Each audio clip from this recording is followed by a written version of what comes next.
Good morning, मी सोनाली. तर तुम्हाला व तुमच्या परिवाराला माझ्याकडून गुढीपाडव्याच्या हार्दिक शुभेच्छा.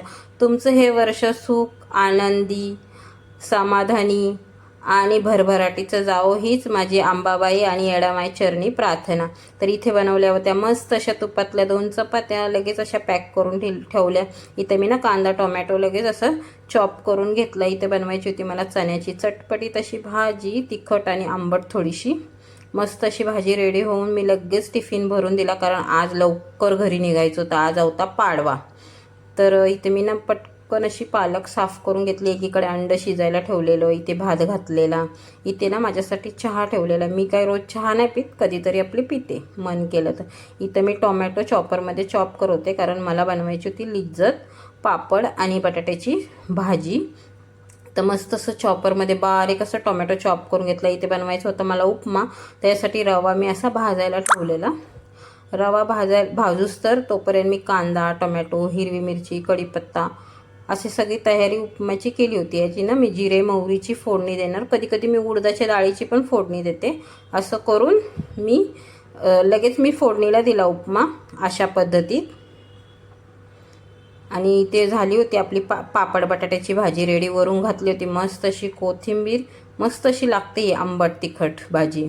इथे ना मी पटकन असं एक अंड होतं ते सोलून घेतलं. इथं पपई कट करून ठेवून दिली. इथं मस्त असा उपमा रेडी झाला होता.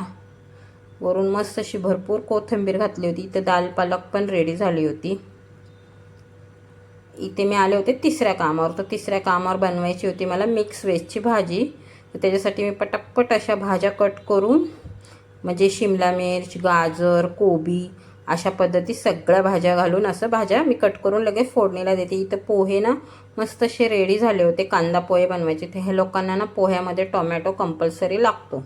इथे बनवायच्या होत्या मला 7 चपात्या आणि एक नाचणीची भाकर. तीही अशी पटापट अशा करून घेतल्या.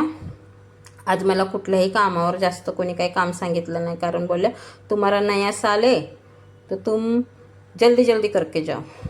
तर इथे नाचणीची भाकर पण रेडी होत होती. तर चपात्या झाल्या होत्या. आता मी सगळं काम लवकर लवकर आवरून निघाले होते घरी, कारण आज मला घरी पोचून थोडीशी तयारी करून परत संध्याकाळच्या कामाला पण यायचं होतं. कारण आम्ही तर असं काय बनवायचं असलं ना जेवण संध्याकाळचंच बनवतो, म्हणजे सगळे असतात ना घरात, बरं वाटतं खायला. तर ना माझे व्हिडिओ कोण कोण कुठून बघताय ना ते मला नक्की कमेंटमध्ये सांगा. मला पण असं आवडेल तुम्ही कुठून माझे व्हिडिओ बघता ते जाणून घ्यायला. तर व्हिडिओ आवडला असेल तर लाईक करा, शेअर करा, छान छान अशा कमेंट करा. तर भेटूया नेक्स्ट व्हिडिओमध्ये. Bye, take care, bye.